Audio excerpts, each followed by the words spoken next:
Hace un año, aquí, y 2 y 3, en esta misma sala, hablábamos de lo que iba a pasar y ha sucedido. Y lo peor es que no ha terminado. Acabábamos de hacer una huelga general y estábamos ya incubando la siguiente. No sé si ese es el camino que pretende que sigamos en esta sociedad el gobierno de la nación. Pero desde luego nosotros no vamos a cejar en el empeño de seguir diciendo alto y claro que hay otras políticas y que este sindicato las va a defender, a pesar del mensaje que de forma recurrente se traslada a la sociedad española. No hay otra forma de hacer las cosas. Total, ¿para qué os vais a movilizar si no sirve de nada? No vais a conseguir cambiar nada.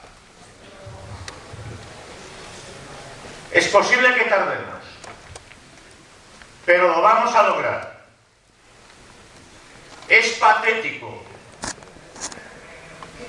el silencio del gobierno. Ayer, el presidente del gobierno tenía que haber salido a dar la cara, a decir qué pasa y por qué pasa en este país. Y sobre todo, a explicar qué va a hacer para cambiar este estado de cosas. Hoy están reunidos. Se ha levantado una gran expectativa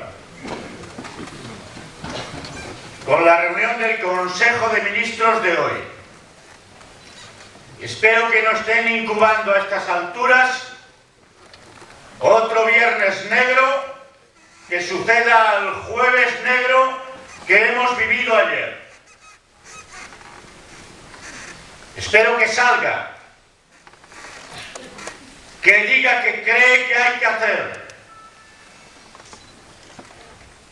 Espero que asuma sus responsabilidades, las del gobierno. Uno se presenta a las elecciones voluntariamente. Ya sabemos que ha defraudado su programa,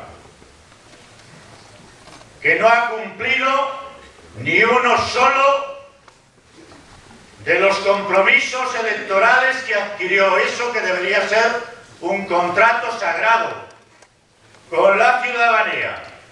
Bueno, pretenden cumplir uno, el del mandato de la Iglesia, este que habéis tenido aquí de presidente de la Comunidad Autónoma de Madrid. Y como uno se presenta voluntariamente, si no sabe, que lo deje. Y si no puede, que diga por qué no puede. ¿Quién no le deja? ¿Qué es lo que impide que, frente a la constatación evidente del fracaso de las políticas que en Europa y en España están haciendo estragos, esta se cambie? Que lo diga a la nación, que explique los porqués y que busque, si es lo que se necesita, la complicidad de la sociedad española para cambiar. Sabíamos, más que sabíamos, nos lo temíamos, que iba a suceder lo que está sucediendo. 6.202.700 personas en desempleo. Lo hemos dicho muchas veces, no son hojas de cálculo, no son estadísticas, son 6.200.700 proyectos de vida, de personas, de hombres y mujeres, de jóvenes, de mayores, de gente de mediana edad,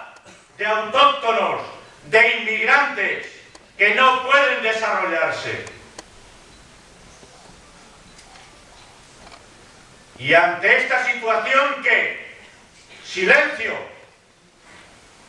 O como dice Olli Rehn, ese comisario de Economía de la Unión Europea, persistir en el empeño de las reformas estructurales y exigir al gobierno nuevas políticas de ajuste.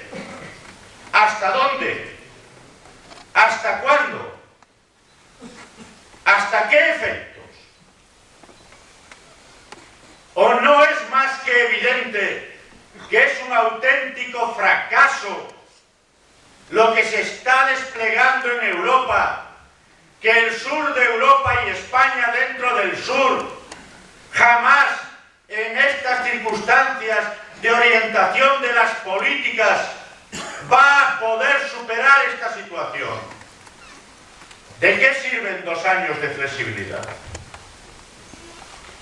Mirad, ¿recordáis mayo de 2010? Lo comentamos en esta sala. Salieron de aquella reunión del ECOFIN, la reunión de ministros y ministras de Finanzas de la Unión Europea, diciendo que como ya empezaba a recuperarse la economía, había que dar un giro y volver a situar como objetivos básicos los criterios de estabilidad presupuestaria. ¿Dónde estábamos? Porque las cosas conviene recordarlas.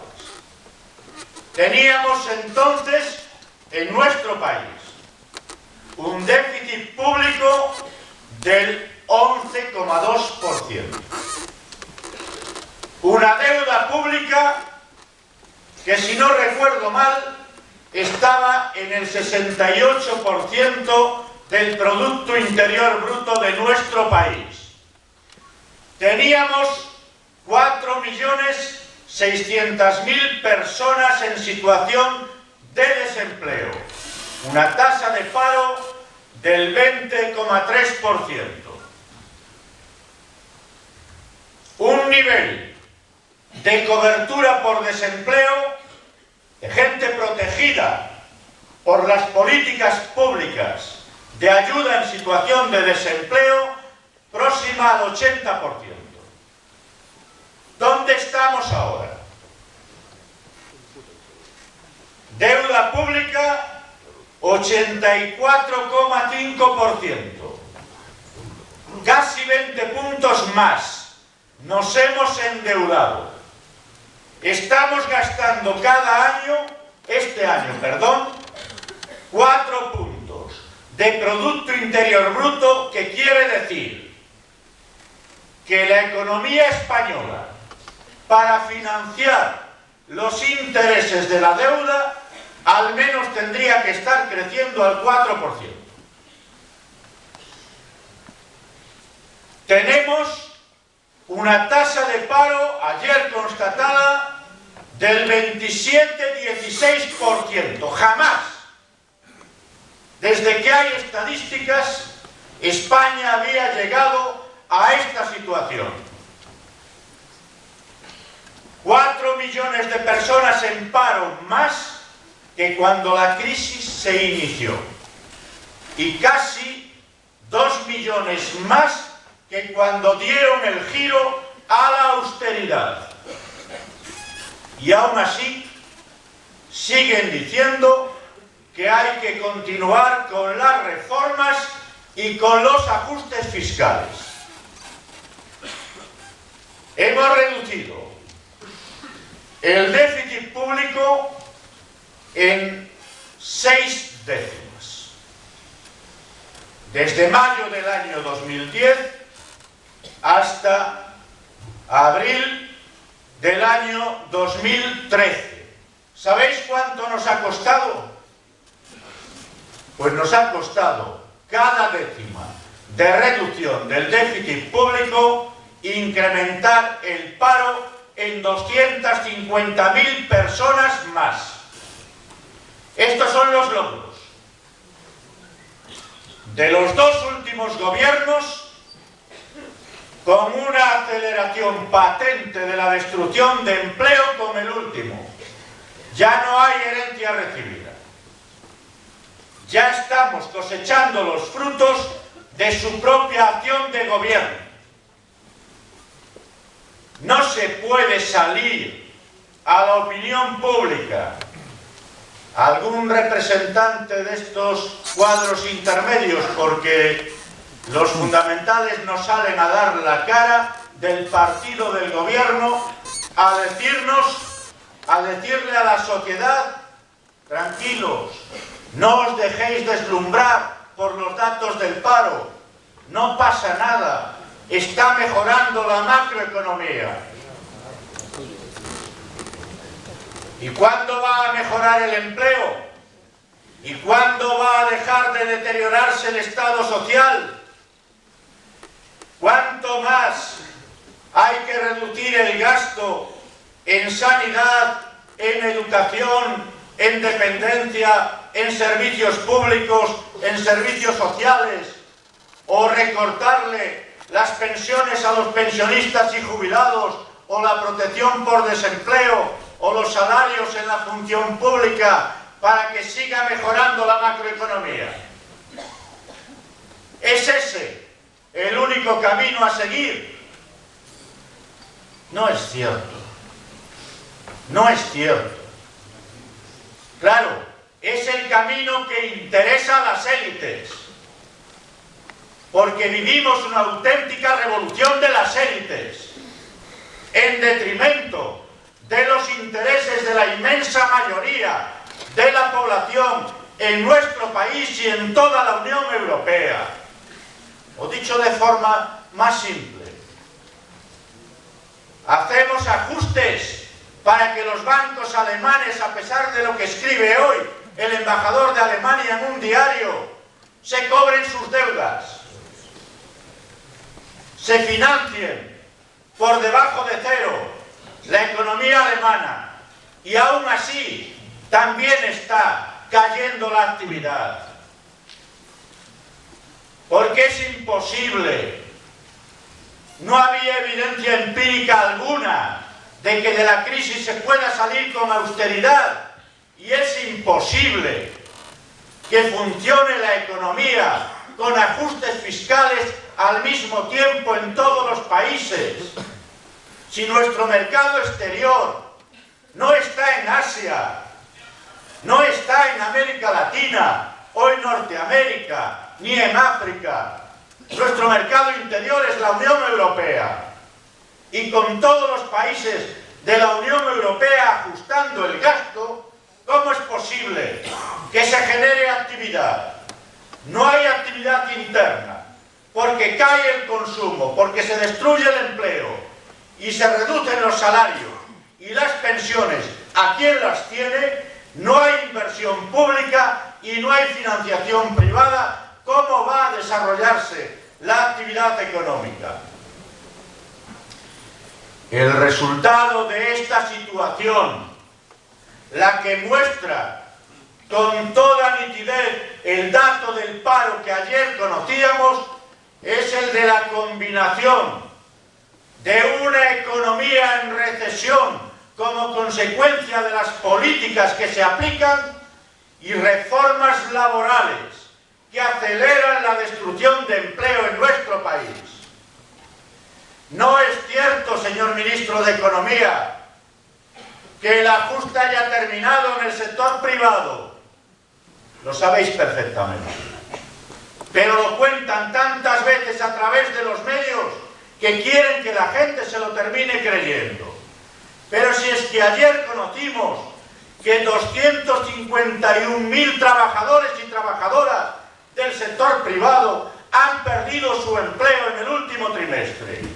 ¿Cómo se puede tener tanta cara la desfachatez de decir que el ajuste ya ha terminado en el sector privado? Pero en los expedientes que son, y los despidos individuales, y los cierres de empresa, por legión, cada mes, cada trimestre, en nuestro país. ¿Y en el sector público? 71.000 personas menos trabajando este último trimestre que el anterior. ¿Cómo pueden tener la cara de decir que van a seguir ajustando en el sector público, que la administración local tiene que reducir el empleo al tiempo que reduce los servicios que tiene que prestar a la ciudadanía y el resto de las administraciones públicas también? ¿Cómo se puede seguir afirmando esto? Ni ha parado, ni ha terminado el ajuste en el sector privado y quieren provocar un nuevo mayor ajuste en el sector público. ¿A beneficio de quién? De lo dicho. Y de las élites en nuestro país. Las élites que apuestan por el Estado mínimo, por la salida del Estado de la educación, de la sanidad, de la prestación de servicios públicos, de servicios sociales, para ponerlos al servicio del negocio privado, como están haciendo con la sanidad en la Comunidad de Madrid, que es el banco de pruebas. Algo ensayaron ya en Valencia y en algún otro sitio, y de la resultante de Madrid pretenden extraer conclusiones para llevarlo también a otros lugares. Menos Estado cuando se repliega el capital privado, que es cobarde, que huye del riesgo. Menos Estado cuando más Estado es necesario, porque los agujeros que deja el sector privado hay que cubrirlos con intervención, con acción pública en la economía, generando actividad. Y por el contrario, ¿qué han hecho? Desde el año 2010, reducir la inversión pública en España en un 40%. Se dice pronto, pero son muchos millones de euros que tenían que estar puestos en la economía para generar actividad y evitar este proceso masivo sin fin de destrucción de empleo. Hacen una reforma laboral que arruina o pretende lograrlo, y tenemos que impedirlo, los resortes colectivos de defensa del mundo del trabajo, la negociación colectiva, entre otros, los convenios que quieren llevar al ámbito de las empresas en un país cuyo tejido económico está compuesto fundamentalmente en un 98% y un poco más de empresas de menos de 25 trabajadores. ¿En qué condiciones? Sin sindicato, en la mayoría de ellas van a poder defender esos trabajadores y trabajadoras sus condiciones de trabajo. La resultante ya está ahí. Depreciación del valor del trabajo. Esto que llaman la devaluación competitiva interna, para mejorar las posibilidades de competir en un mundo de economía global, está provocando junto al paro un empobrecimiento creciente de la población trabajadora en nuestro país. Claro, y la resultante, junto con lo de las pensiones, no puede ser otra que la caída del consumo privado, si es que las familias no tienen recursos. Cae el consumo interno, se destruye tejido económico y con él centenares de miles de empleo. Los dos elementos que estaban llamados, en ausencia de iniciativa privada, a generar actividad económica, están gripados. La inversión pública, el consumo público, por tanto, y el consumo privado. Y al mismo tiempo, 40.000 millones de euros para sanear los bancos. Bueno, la última remesa, que dicen que nos ha prestado la Unión Europea, que ya da por perdidos, que vamos a pagar el conjunto de los ciudadanos y ciudadanas. Se nacionaliza el 20% de la banca y esperan la oportunidad para volver a privatizarla en cuanto se dé una mínima condición. Despido sin cuento en el sector financiero, porque los trabajadores y trabajadoras del sector financiero también están pagando las consecuencias.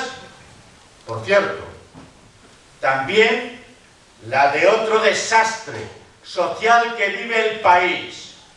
Son al final los trabajadores de la banca, de las sucursales, en las entidades financieras, quienes más sufren la presión de los desahuciados y desahuciadas por falta de iniciativa o de burlar la iniciativa, que es otra forma, del gobierno a la hora de modificar la ley hipotecaria en nuestro país. ¿Y quién está más próximo? Los trabajadores y trabajadoras de las sucursales de los bancos, a donde van los de los desahucios, las preferentes y otros, buscando un mínimo de respuesta a su situación. Pues bien, se invierte y no se hace operar a la banca pública ahora en el mercado del crédito. Dijo el presidente del gobierno en el debate sobre el Estado de la Nación: 40.000 millones de euros de línea de crédito ICO y de los bancos nacionalizados para dinamizar la actividad económica. Hoy, si os asomáis a los diarios, ya son 45.000. Ni un solo euro. El crédito sigue cayendo en España. El crédito está cerrado, bloqueado a las familias y a las empresas, fundamentalmente a las pequeñas.